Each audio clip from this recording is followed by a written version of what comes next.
Hey guys, Sarah here, back at PAX East, hanging out with Josh McXavier, the guys that brought you the Culling. Man, Josh, how's your PAX East been going so far? Amazing. Amazing? It's been really great. You know, this is our first time sort of out in public with the game. Right. And we're meeting all these fans. It's been a really exceptional experience. Right, and the game only came out about 2 months ago. That's and right. you kind of did like a guerrilla announcement too. We were like, hey, here's this game. Next week it's coming out for early access. How has the reception been so far in general? It's been very enthusiastic. I would say overall it's been very positive. One of the things that we're doing is we're trying to do early access the right way. Right. And that means really embracing the community. And that means when they're upset about something, we love them for it because it means that they care. So I wouldn't say it's been easy the whole way, but it's been a lot of fun because we've got this big group of people who care enough about the game to tell us about it when they want us to make changes. Right. So your game is, for those that don't know, that maybe you're sitting here thinking early access, I don't care, whatever. Yeah. It is basically a battle royale, but it's focused. It's focused specifically on a certain thing. So what makes it different than the others that are currently out there? Well, I think that focus that you talked about is the biggest thing, and that sort of comes into play in terms of the length of the matches. Right. So the maximum match length is 25 minutes. A lot of times it's only 15 to 20 minutes, only 16 players.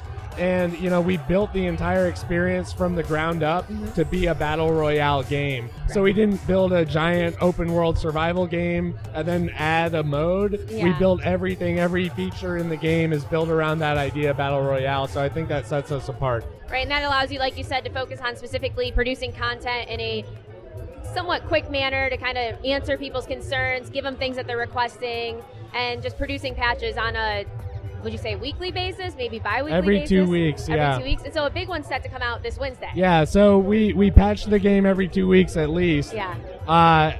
This is going to be our first major update, we're calling it, and it's pretty big. Some of the features that we're going to have, private lobbies, so you can play with your friends, up to 15 friends in free-for-all mode. We've got this trials system where when you win a normal match, you'll get a token. You can spend that token to play against other trials winners, and you'll have a chance at winning when you play those trials matches really rare loot. So we've partnered with Filthy Casual and with Design by Humans to make some really cool shirts that you can only get in that mode. We've also got some new SWAT masks, balaclavas, some really cool stuff.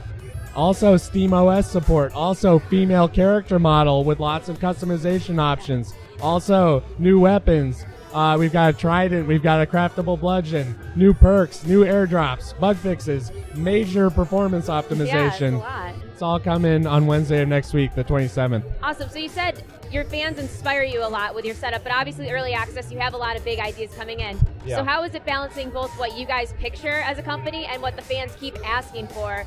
Do they line up a lot of the times, or do you have to make like a lot of, you know, tough choices going into it? It's always tough because, you know, a big part of it is looking for bang for the buck, right? We're a small team. We're still less than 20 developers. And so we have to be choosy about what we do because sometimes a feature that's like pretty cool would take the whole team working on it for several months. We can't afford to do that.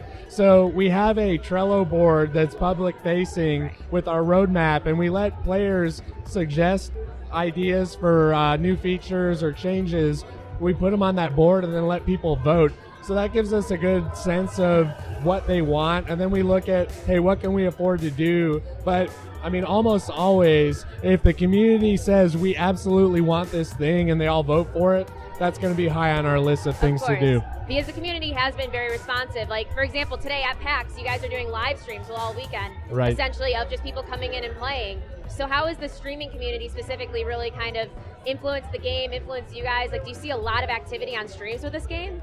Well, that was something that really surprised us. Even going back to the closed alpha where we first gave people a taste of the game, streamers started playing it. It wasn't like we built the game for streamers. It wasn't like we were focusing our marketing strategy around streamers. It just so happened that the game became popular with them, and some of them were willing to participate in our launch. We did a tournament event. It was a surprise to us. It was kind of a spur-of-the-moment idea, but streamers have been really big in terms of getting the word out about the game.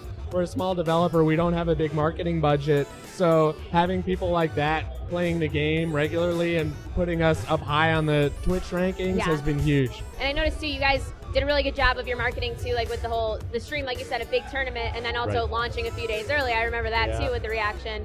And you really build up the hype. Do you see it continuing to build as you launch these major updates and you kind of provide more stuff, obviously moving towards that full open game instead of the early access? Well, we're going to find a lot out with this first major update. We're very excited to see what happens. Everybody we've met, and this has been so cool, a lot of the streamers who participated in that tournament, well, they've come by the booth and we've met them. They're such nice people in person. They're exactly like they are on the stream, and they're all excited about the update. So we're hoping that we're going to get a big push with the big update. Awesome. So obviously this is all about the update mostly that's coming out, but kind of what is the future of you guys? What do you guys see moving forward after that update goes? Do you want to focus more on kind of changing the maps, changing the weapons, focusing on the community? Like what is your next step, do you think, that you want to focus on? Honestly, the next step is we've been like running around with our hair on fire for a long time now. We're going to sit down, look at that Trello board, have a pretty big discussion with the team, and figure out what the next major update is going to look like. Right. So early access is the best choice for you, feel like, because you're allowing your fans to get a voice and you're listening. Yeah, absolutely. We got to a certain point with our development team where our iterations were not making big differences, and it was hard to tell if we were making the game better or not. And that's when we knew that we needed to get the community involved. So that's when we released in early access. So now the community is part of the development process.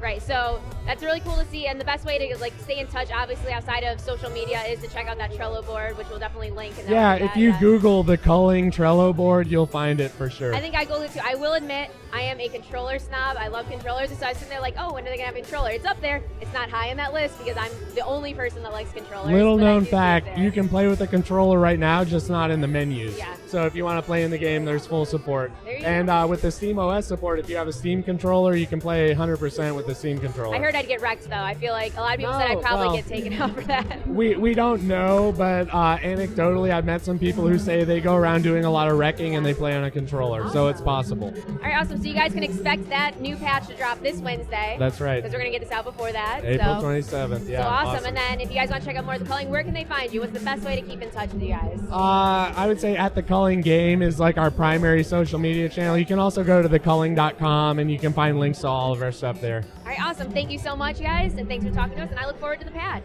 It was my pleasure. Thank you. Hey guys, Sarah here, and I'm at PAX East. Thanks for watching all of our coverage. If you want to see more, you can just click these fantastic links.